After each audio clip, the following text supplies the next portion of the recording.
दोस्तों नमस्कार, मैं जगन्नाथ गौतम सियासत हिंदुस्तान यूट्यूब मंच पर आपका स्वागत है। दोस्तों, आप ये जानते हैं कि देश में कितनी महंगाई है।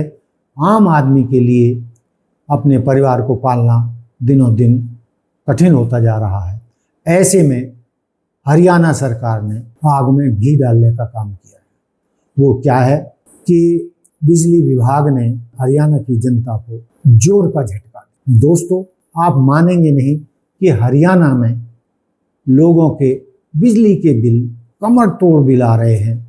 ना तो बिजली के बिना कोई गुजारा है और ना ही लोग जितना बिल आ रहा है या जितनी महंगी बिजली हरियाणा में कर दी गई है उसको भरने की स्थिति में आम आदमी नहीं रह गया है।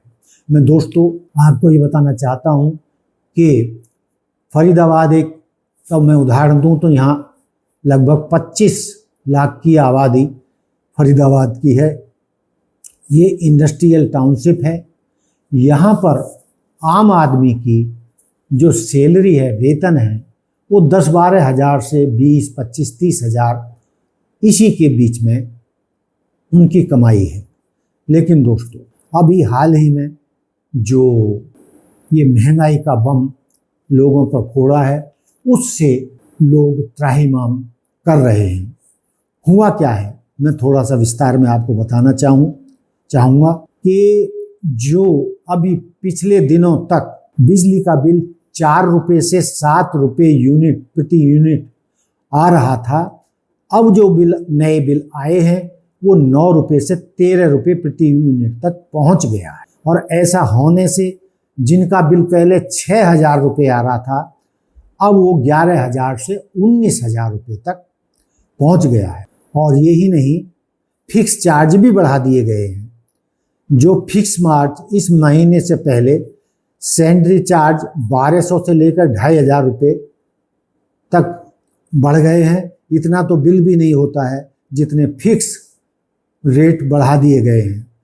दोस्तों, अब सवाल ये पैदा हो रहा है कि कई घरों में, यदि मैं किसी खास सेक्टर की बात करूं तो मैं सेक्टर 21A की बात करूं तो कई घरों में जहां किसी का 5-7 हज़ार रुपये बिल आ रहा है, तो वहीं पड़ोसी घर में वही बिजली का बिल 50-60-70 हज़ार रुपये तक बिल आ रहा है। इतने बिल ने कई परिवारों की कमर तोड़ कर रख दी है। उनकी इतनी कमाई नहीं है, उतना उनका वेतन नहीं है जितने बिजली के बिल आ रहे हैं।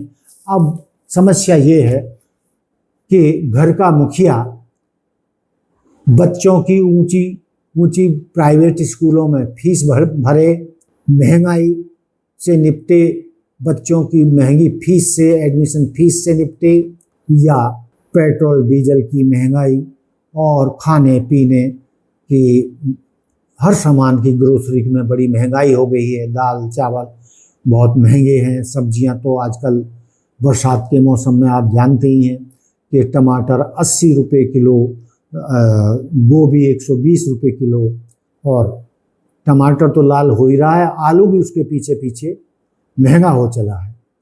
और सबसे बड़ी बात, खाने का तेल फिर से 180-200 रुपये लीटर तक पहुंच गया है। रसोई को संभालने वाली गृहिणी का बिल उसे परेशान कर रहा है, क्योंकि एक गृहिणी का रसोई का बिल भी करीब 1.5 गुना बढ़ गया है। बिजली का बिल लगभग 2 गुना हो गया है।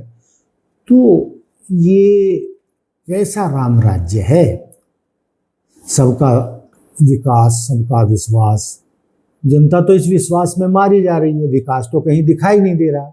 हाँ, महंगाई में जरूर विकास हो रहा है, कमाई में विकास नहीं हो रहा है। बेरोजगारी जरूर बढ़ रही है, आमदनी बिल्कुल नहीं बढ़ रही है।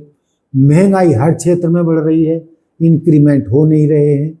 और 1 साल से ज़्यादा हो गया है जो लोग शेयर मार्केट में काम करते हैं, 1 साल से ज़्यादा हो गया, दूसरा साल चल रहा है, सब शेयर मार्केट घाटे में है। जो लोग यहाँ निवास कर रहे हैं वहाँ भी उनको घाटा हो रहा है। और ऊपर से नरेंद्र मोदी जी के दोस्त ट्रंप ने शेयर मार्केट को धड़ाम कर रखा है।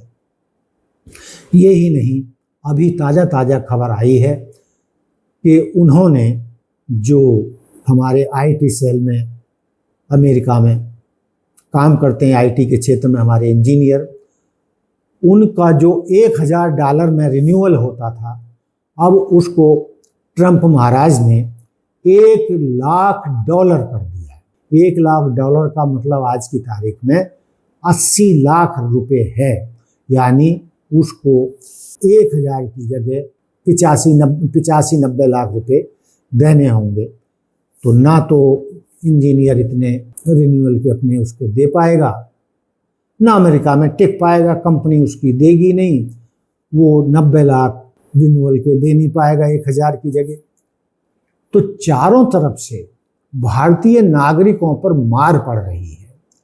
बेरोजगार है नहीं, सैलरी बढ़ नहीं रही है, महंगाई बेलगाम है, खाने पीने चीज़ों के दाम आसमान पर हैं, फ्रूट सब्जी सब आसमान पर है। मैंने बताया कि 80-80 रुपये किलो टमाटर बिक रहा है, गोभी 120 रुपये किलो बिक रही है, और खाने का सरसों का तेल लगभग 200 रुपये लीटर पहुंच गया है। ऐसे में आदमी क्या करे क्या ना करे। अब जो सोमवार से यानी 22 सितंबर से जीएसटी के कम करने के नाते देखिए कितनी महंगाई कम होती है, और वो जो जीएसटी कम होगा उसका लाभ नागरिकों को मिल भी पाएगा नहीं, इस बात की भी कोई गारंटी नहीं है। तो दोस्तों, ये जो जोर का झटका बिजली विभाग ने दिया है और बिजली के बिल लगभग दोगुने हो गए हैं, कई लोगों के तो 2-2 बार बिल आ रहे हैं, इसको सरकार को वापस लेना चाहिए। और इसके खिलाफ जनता ने बगावत भी कर दी है। RWA जितनी है वो शहरों में सरकार का विरोध कर रही है, और कांग्रेस ने तो एक बड़ा आंदोलन शुरू कर दिया है। उन्होंने बड़ा प्रदर्शन किया है और बिजली बिलों का जो ये नया नियम आया है, कानून बना है, इसको वापस लेने की मांग की है। देखते हैं कि सरकार के कानों पर जूं रेंगती है या नहीं। लेकिन ये ज़रूर है कि हरियाणा सरकार ने कांग्रेस के हाथ में एक और नया मुद्दा थमा दिया है। लेकिन इस पक्ष विपक्ष की लड़ाई में नागरिक पिस रहा है। तो दोस्तों, हरियाणा की जनता इतना महंगे बिजली के बिल को नहीं दे पाएगी, और इससे बवाल आगे बढ़ेगा। ये बवाल और ज़्यादा ना हो, ये आंदोलन पूरे राज्य में भयंकर रूप ना धारण कर ले, इससे पहले ही सरकार को और बिजली विभाग को ये बढ़े हुए रेट वापस ले लेने चाहिए। इसी के साथ आपका धन्यवाद, नमस्कार, जय हिंद, जय भारत, जय संविधान।